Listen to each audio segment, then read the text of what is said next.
Gabigol no Manchester United?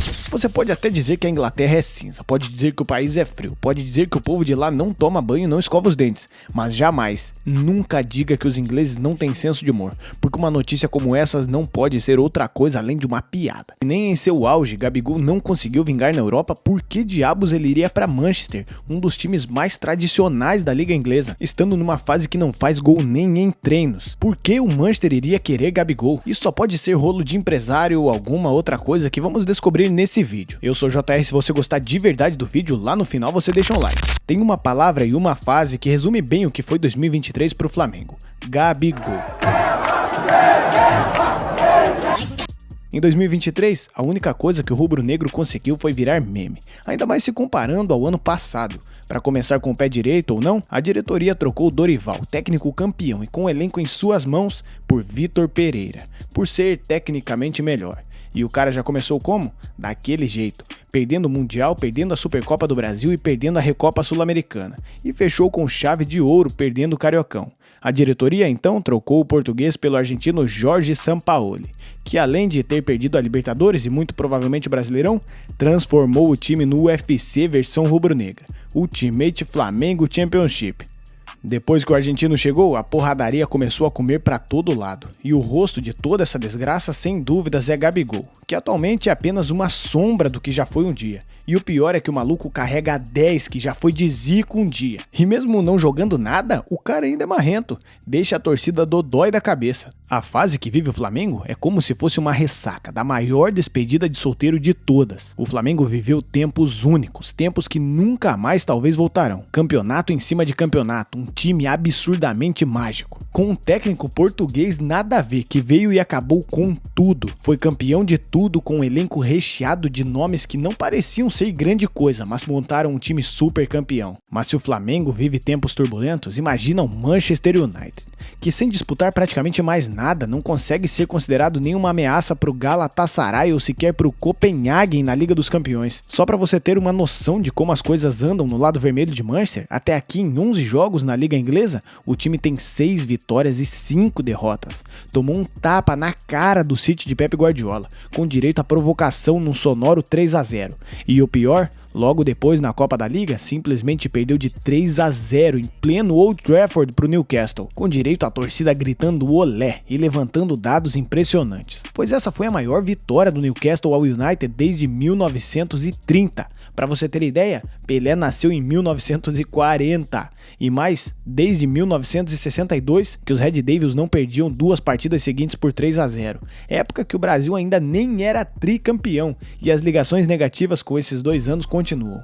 Até aqui, os caras já somam 16 partidas na temporada, com um detalhe, perdendo metade desses jogos. Eu poderia falar e levantar dados por mais meia hora, mas a verdade é que o Manchester United anda numa verdadeira pindaíba. Viram uma ascensão meteórica do seu maior rival Manchester City à Europa. Viram Pep Guardiola detonando o lado vermelho de Manchester e sendo campeão de uma Champions League e dando de dedo na cara deles em pleno Old Trafford. Para os torcedores de Manchester, nunca houve humilhação maior. Ferguson é o treinador mais lendário dos vermelhos de Manchester. Demorou 405 jogos de liga inglesa para chegar a 34 derrotas no Old Trafford. 10 anos depois da sua aposentadoria, chegaram a essa marca com menos de 200 partidas. Não é brincadeira, o United é simplesmente uma piada bilionária hoje em dia. E a batata de Erik ten Hag tá assando. O holandês já gastou muita grana em reforços e a maioria deles não rende nada. Antony começou bem, mas agora está numa decadência terrível. Mason Mount foi um dos jogadores mais caros da Inglaterra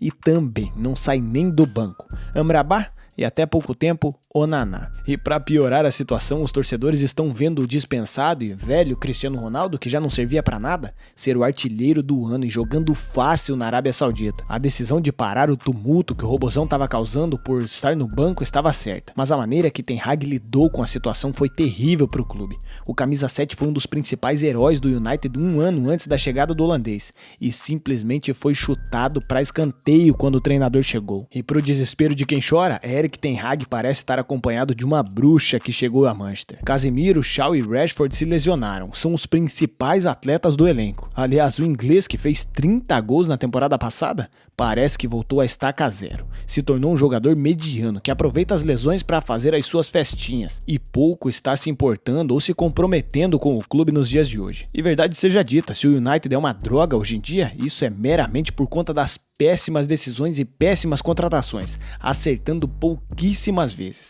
E parece que eles não aprenderam nada com tudo isso que aconteceu. O The Mirror, um dos principais jornais da Inglaterra, afirmou que o Manchester United está interessado na contratação de Gabigol, a verdadeira hérnia do Flamengo, para janeiro de 2024, para ficar no lugar do lesionado Marcus Rashford. O valor de mercado do camisa 10 é de 20 milhões de euros aproximadamente, troco de pinga para um time dos grandes 6 da Premier League. E na verdade essa contratação seria por empréstimo, muito provavelmente com opção de compra. E tem mais, algo que deixa o Flamengo numa vantagem simplesmente absurda. Além da possibilidade de ganhar mais de 120 milhões de reais em cima de Gabigol, o United ainda está disposto a fazer uma troca enviando o Antony para o rubro-negro. Alguns meios de comunicação juram de pé juntos que essa notícia é completamente verdadeira e de fontes confiáveis, enquanto outros tentam desmentir. Mas eu acredito que isso só pode ser uma piada ou alguma forma de lavagem de dinheiro. Não é possível que o Manchester United seja tão burro a ponto de contratar Gabigol. Será que eles não pesquisaram como foi a primeira passagem de Gabigol na Europa com 10 partidas em um gol, se tornando uma piada grotesca para a Internazionale de Milão e depois indo a Portugal, achando que a Liga Portuguesa seria o lugar para ele ter destaque? A verdade é que Gabigol não foi feito para o futebol europeu e acabou ficando com 5 jogos e 1 gol pelo Benfica. Sim, eu acredito que ele teve poucas chances, mesmo assim as chances existiram e a Série A não é a liga mais forte da Europa. Será que eles não se deram nem ao trabalho de pesquisar como o Gabigol está atuando nessa temporada? Com 54 partidas como titular, 18 gols e 2 assistências. Os seus números não são o que mais prejudicam a sua situação, mas se tratando de um dos principais clubes do país, Gabigol está assim com números abaixo da média. E a minha conclusão sobre tudo isso é que só pode ser rolo de empresário. Talvez a tentativa de ligar o nome de Gabigol ao Manchester United foi uma tentativa de elevar o valor de Gabigol ao mercado e colocar o nome de um jogador que está em decadência em evidência novamente, para talvez enganar possíveis clubes desavisados. Porque se você olhar somente para o campeonato brasileiro, temos Marcos Leonardo dos Santos, jovem e vice-artilheiro do Brasileirão, mais barato e 7 anos mais novo que Gabriel Barbosa. O decisivo John Kennedy, que fez o gol da vitória da Libertadores para o Fluminense, que já se mostrou que é um moleque que resolve de verdade a parada. Tiquinho Soares, o artilheiro do Brasileirão, jogador de estatura, e lá fora temos vários outros nomes melhores, até Julian Alvarez do seu maior rival City, que tem um valor de mercado maior, 80 milhões de euros, mas que está jogando muito e não é uma unanimidade no City, mas com toda certeza seria um dos principais nomes para o United. Ou então Pedro, o titular do Flamengo, que é avaliado em 20 milhões de euros, que tem 26 gols em 51 partidas e só não tem mais por conta do que foi com o Sampaoli. Todas essas opções seriam melhores para o Manchester United do que Gabigol. Se o United confirmar essa negociação, vai ser realmente uma vergonha. Mas agora eu quero saber a sua opinião. Você acha que o Gabigol realmente tem potencial para estar no United? Ou será que isso daí é rolo de empresário? E o que você tá achando da fase do Gabigol? Deixa aí nos comentários. Eu sou o JR, se você gostou de verdade já sabe.